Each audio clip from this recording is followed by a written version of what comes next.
Welcome to my YouTube channel Himanko Assam Blog. মই আজি দুৰ্গা পূজা চাবলৈ গৈ আছো।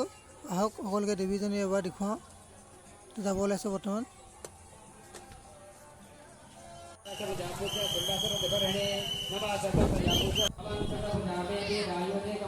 দেৱী সেৱা কৰি আহিলো।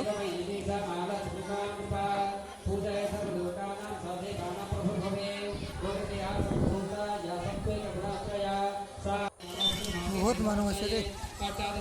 মই হাকাৰীত পূজা চাই আছো, কাৰণ হাকাৰীত দোকান দি আছো।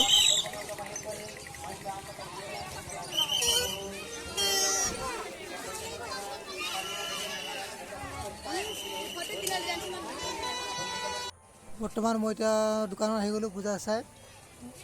ভিডিঅ'টো কেনেকুৱা লাগিলে শ্বেয়াৰ কৰিব, ছাবস্ক্ৰাইব কৰিব আৰু কমেণ্ট কৰিব নাপাহৰিব। Bye bye.